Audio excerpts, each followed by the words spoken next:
Commander Jake Morrison had seen a lot of strange things in his 20 years of space service, but nothing like this. The bridge of the UES Defiance hummed with nervous energy as ancient warning systems that had been silent for thousands of years suddenly came to life. Red lights flashed across every console, and the main holographic display showed something that made even the toughest human soldiers pause. The emergency beacon was older than most civilizations. It was the kind of signal that only got activated when the entire galaxy was in serious trouble. Jake watched the flickering symbols dance in the air, each one representing a cry for help from species he had never even heard of. Lieutenant Kelly Walsh rushed over to his side, her face pale as she read the incoming data streams. "Commander, you need to see this," she said, her voice barely above a whisper. "The transmission is coming from the Galactic Council itself." Jake had never spoken directly to the Council before. Humans weren't exactly welcome in their fancy meetings. For 300 years, Earth had been kept in isolation, treated like dangerous animals that might bite if let loose. The Council called it a protective quarantine, but everyone knew the truth. They were scared of what humans might do. The main screen flickered, and suddenly they were looking at a being that seemed to be made of pure light. Its voice came through the speakers, shaking with fear that no translation could hide. "People of Earth," it began, "we know we have had our differences, but we need your help. Something terrible has come from beyond our galaxy." Kelly pulled up tactical reports on her console, and Jake felt his stomach drop. The numbers were impossible to believe. Entire solar systems had simply vanished overnight. Planets with billions of people gone without a trace. The Council's most powerful warships, vessels that could destroy moons with a single shot, had been wiped out like they were made of paper. "The Void Hunters," the Council representative continued, "they don't just destroy, they unmake everything they touch. Our reality itself is being consumed." Jake looked at the battle reports flooding in. The Zephyrians, a species made of living crystal, had sent their greatest dreadnoughts to fight. These ships were the size of cities and had shields that could stop anything. Now they were nothing but glittering dust floating in space. The Luminals, beings of pure energy who could travel at the speed of light, had been snuffed out like candles in a hurricane.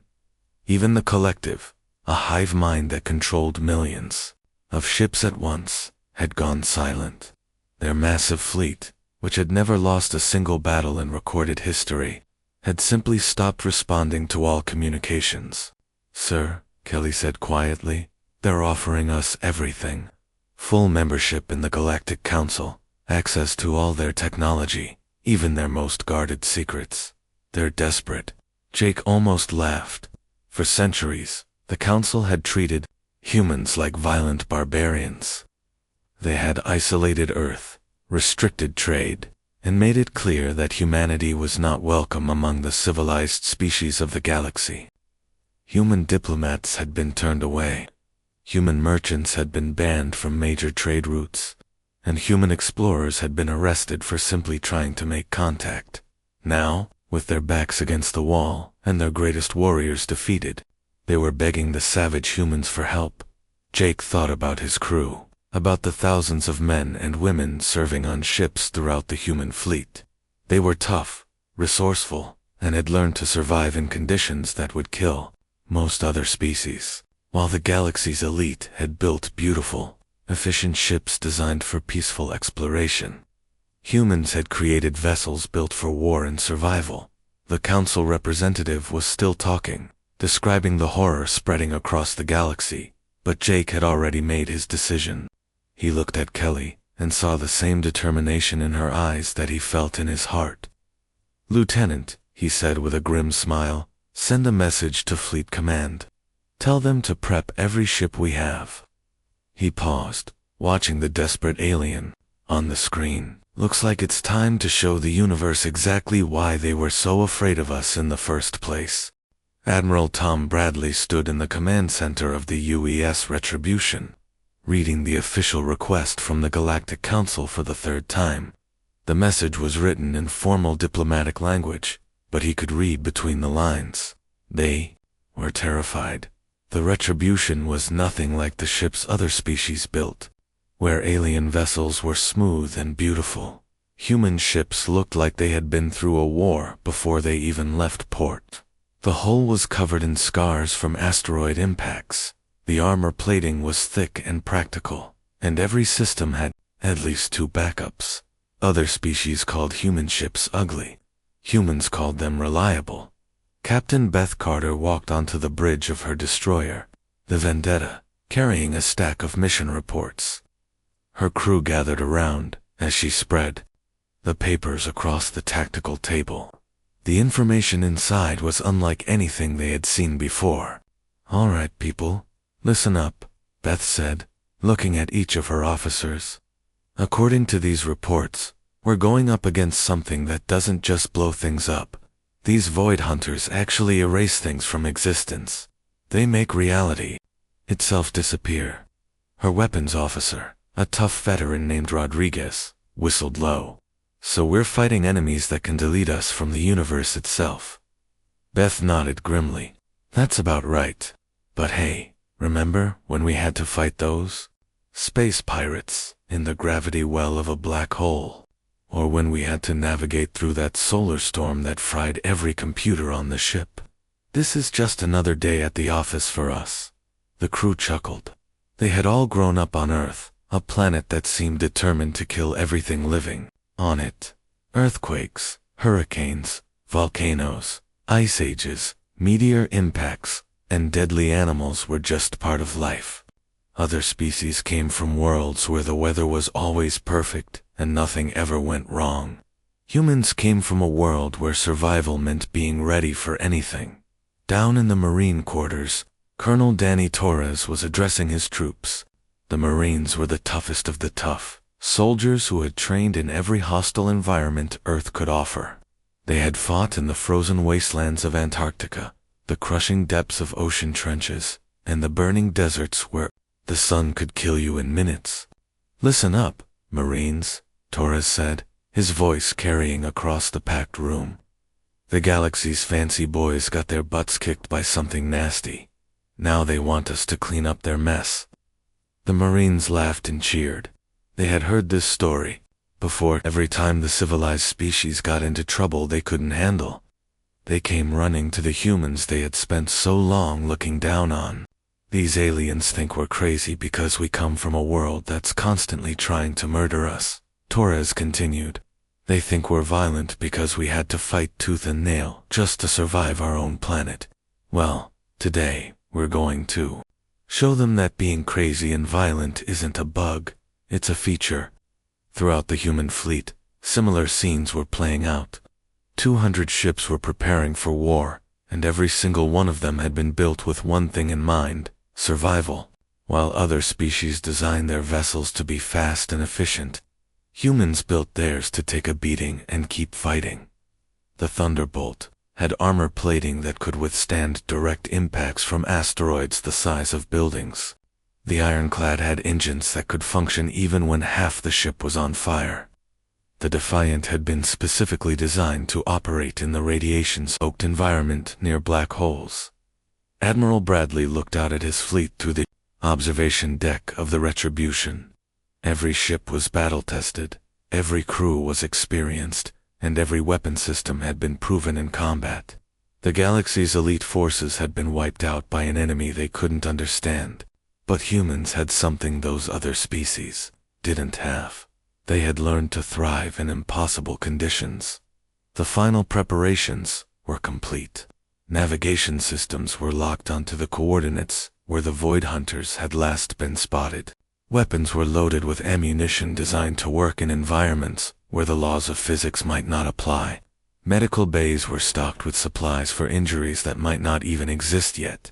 "All ships report, ready for jump," came the voice of the fleet communications officer. Bradley nodded to his navigation team. "Take us out. Time to earn our keep." The stars shifted, and the human fleet disappeared into hyperspace, heading toward a battle that would determine the fate of the entire galaxy. The moment the human fleet dropped out of hyperspace, everyone knew they had entered something that shouldn't exist. Captain Ryan Kelly gripped the armrests of his command chair aboard the heavy cruiser steadfast, as reality itself seemed to twist around them like a broken mirror. "What the hell is that?" his tactical officer whispered, staring at the main screen. In the distance, massive dark shapes moved through space, but they weren't like any ships anyone had ever seen. They seemed to eat light itself, leaving holes in the universe where they passed. Kelly watched his instrument panel go completely insane. The gravity detector was showing that up was now sideways. The navigation computer kept resetting itself, because it couldn't figure out which direction they were facing. Even worse, the chronometer was jumping backward and forward, showing that time itself was broken in this region of space. "Sir, navigation is completely offline," reported his pilot, a steady woman named Patricia Wang who had never sounded worried before. "According to our sensors, we're somehow moving in 4 directions at once, and gravity is flowing upward like a river." Through his communications system, Kelly could hear reports from other human ships. The destroyer Hammer reported that their engines were working fine even though they were technically flying backward through time. The battleship Titan had somehow ended up inside a pocket of space where there was no space at all, but their crew was still alive and fighting. This was exactly the kind of impossible situation that had destroyed the Galactic Council's fleets. Their ships were built for normal space, where physics worked the way it was supposed to. When reality started breaking down, their elegant technology simply couldn't handle it. But human ships were different. They had been built by people who came from a world where nothing ever went according to plan.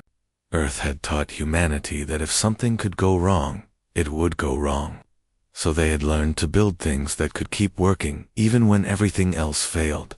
Commander Beth Anderson was proving that point perfectly. Her rescue ship, the Guardian, was pushing through a region where space itself was folding like origami. Her sensors showed massive space stations spinning helplessly in areas where the laws of physics had completely given up. "There are survivors in that station," she told her crew, pointing at a structure that seemed to exist in 3 different dimensions at the same time.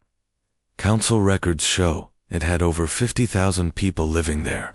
Her second-in-command, Lieutenant Jack Harper, looked at the readings and shook his head. "Ma'am, that station is caught in a reality storm. Our computer can't even figure out how to get there because the space between us and them keeps changing shape." Beth smiled grimly. "Then, we don't use the computer. Rodriguez, fire up the mining lasers. We're going to cut our way through this mess the old-fashioned way." The Guardian had originally been designed for asteroid mining, which meant it was built to smash through solid rock and keep working in the hostile environment of space. Now Beth was using those same tools to tunnel through reality itself. The mining lasers carved a path through the twisted space, creating a stable corridor that her ship could follow. It was brutal, inelegant, and completely insane by the standards of galactic engineering. It also worked perfectly. Inside the space station, they found thousands of alien refugees who had been trapped for days. These were civilians from dozens of different species, all of whom had given up hope of rescue when the Void Hunters had arrived. "How are you here?" asked a tall blue-skinned alien who seemed to be in charge. "Our distress signals couldn't even transmit through the reality distortions. We thought everyone had forgotten about us." "Nobody gets left behind," Beth replied, directing her crew to start loading the survivors into their cargo bays. "That's not how humans do things." As word spread through the human fleet, more rescue operations began. Captain Alex Martinez used his transport ship's industrial equipment to stabilize a collapsing research facility. Commander Julie Brooks somehow managed to extract an entire refugee convoy from a region where time was moving backward. "This is why we build things tough," Anderson radioed to the fleet as her ship punched through another reality storm with a station full of grateful survivors. "When the universe decides to break all its own rules, we just break them right back." The human cargo bays began filling with thousands of aliens who had been written off as casualties of war. Species that had looked down on humanity for centuries were now being carried to safety by the same primitive humans they had once feared. Admiral Tom Bradley stood in the war room of the Retribution, staring at battle reports that made no sense. For the past 6 hours, the human fleet had thrown everything they had at the Void Hunters: plasma cannons, nuclear missiles, even experimental weapons that could crack planets in half. Nothing worked. "Sir, the enemy ships aren't even trying to dodge our attacks," reported his tactical officer, looking frustrated and confused. "Our weapons are just passing right through them like they're not even there." Bradley watched the main display as another human destroyer fired a full spread of torpedoes at a Void Hunter vessel. The missiles flew straight through the dark ship and exploded harmlessly in empty space behind it. It was like trying to punch a ghost. Captain Nicole Parker had been watching the same impossible battles from the bridge of her destroyer. The relentless. She had served in the human fleet for 15 years and had never encountered an enemy that couldn't be hurt. But these Void Hunters seemed to exist in several dimensions at once, making them impossible to hit with normal weapons. "Captain," her science officer called out, "I'm reading massive reality distortions around the enemy ships. They're not fully in our dimension. That's why our weapons can't touch them." Nicole stared at the readings, her mind racing. Every military academy in the galaxy taught the same basic principle: when you can't beat your enemy with superior firepower, you find their weakness and exploit it. But what was the weakness of something that didn't fully exist in normal space? Then, she had an idea so crazy that it just might work. "Admiral Bradley," she said over the fleet communication channel, "I have a proposal, and you're not going to like it." "Let's hear it, Captain," Bradley replied, his voice tight with frustration. "What if we stop trying to fight in normal space?" Nicole said slowly, "These things exist in the chaos between dimensions. Maybe we need to meet them there." There was a long pause before Bradley responded. "Are you suggesting we deliberately destabilize reality around our own ships?" "That's exactly what I'm suggesting, sir. We create our own reality storms, so violent and chaotic that even these Void Hunters can't handle them. Then we fight them in the mess we've created." The idea was completely insane. Deliberately breaking the laws of physics around your own forces was something no military strategist had ever considered. It would be like setting your own base on fire and then trying to fight in the flames. But humans had one advantage that no other species in the galaxy possessed. They came from a world that had spent millions of years trying to kill them. They had learned to not just survive in impossible conditions, but to thrive in them. Major Steve Davis was leading the first assault team when the plan went into action. His Marines were aboard specially modified boarding craft, heading straight toward a massive Void Hunter ship that was tearing reality apart around itself. "All right, people," Davis said over the comm system as their ship approached the target. "We're about to do something that's never been tried before. We're going to destabilize space-time around ourselves and then board an enemy vessel that exists in 4 dimensions at once." His Marines laughed nervously. They had all trained for impossible missions, but this was beyond anything they had imagined. The human ships began firing specialized weapons, designed not to destroy the enemy, but to break reality itself. Dimensional disruptors tore holes in space-time. Gravity bombs created pockets where up and down switched places randomly. Quantum scramblers made it impossible to tell what was real and what wasn't. The result was chaos beyond description. Space twisted into shapes that shouldn't exist. Time flowed backward and forward simultaneously. Gravity became a liquid that poured in all directions at once.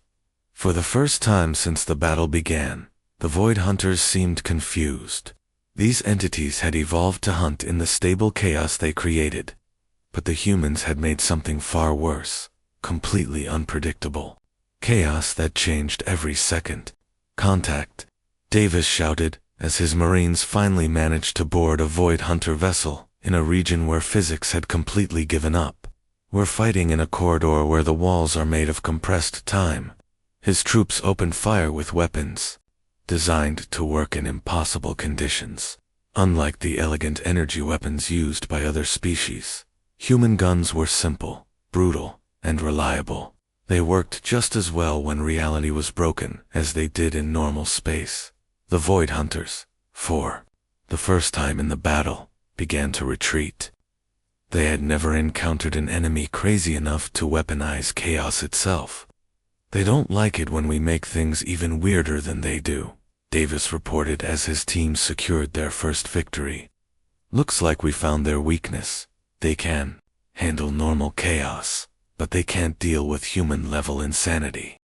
The final battle was unlike anything the galaxy had ever witnessed. Admiral Tom Bradley stood on the bridge of the Retribution, watching displays that showed the fight happening in 7 different dimensions at the same time. His ship was somehow existing in multiple realities at once, and his crew was coordinating attacks across layers of space that shouldn't have been able to touch each other. "Sir, we've located what appears to be their command center," his tactical officer reported, pointing at a massive dark structure that seemed to pulse with "It's at the center of all the reality distortions." Bradley nodded grimly. The Void Hunters had built some kind of nexus point, a place where they could reach into normal space and tear it apart. If the humans could destroy that, they might be able to drive these creatures back to whatever nightmare dimension they came from. Colonel Amy Foster was already suiting up for what everyone knew would be the most dangerous mission in human history. Her battalion of Marines had volunteered to assault the Nexus directly, knowing that most of them probably wouldn't come back. "Listen up, people," Foster said to her troops as they prepared to board their assault craft. "We're about to charge into a place where reality goes to die. The laws of physics don't work there. Time flows backward and forward at the same time, and up might be down depending on what day of the week it is." Her Marines laughed, despite the danger. They had all grown up on Earth, a planet that had taught them that survival meant being ready for anything. If anyone could fight in a place where existence itself was broken, it was humans. The assault began with human ships, creating the largest reality storm ever attempted. Dozens of vessels fired dimensional disruptors simultaneously, tearing holes in space-time that connected the normal universe to the twisted realm where the Void Hunters lived. Foster's battalion charged through the chaos in armored suits, designed to function in impossible conditions. They found themselves running through corridors made of compressed time, fighting enemies that existed in multiple dimensions at once, and using weapons that fired bullets through realities that didn't technically exist. "For Earth," Foster screamed, as her troops opened fire on the Nexus point itself. The bullets they fired were specially designed to exist in several dimensions simultaneously, allowing them to hit targets that normal weapons couldn't touch. The Void Hunters had never faced anything like this before. These creatures had consumed entire galaxies, wiping out civilizations that had existed for millions of years. They had destroyed species so advanced that they could manipulate black holes like toys. But they had never encountered humans, beings who had evolved on a world so hostile that impossibility was just another Tuesday.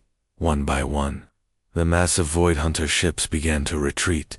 The entities that had seemed unstoppable were actually running away from humans who were crazy enough to weaponize chaos itself. Captain David Brooks watched from the bridge of his heavily damaged cruiser, the Warrior, as the last of the Void Hunters disappeared beyond the edge of the galaxy. His ship had taken a beating during the final assault, with hull breaches on 3 decks, and his main engines held together with spare parts and prayers. "All ships, report status," came Admiral Bradley's voice over the fleet communication channel. The reports came in slowly, and the news was both triumphant and heartbreaking.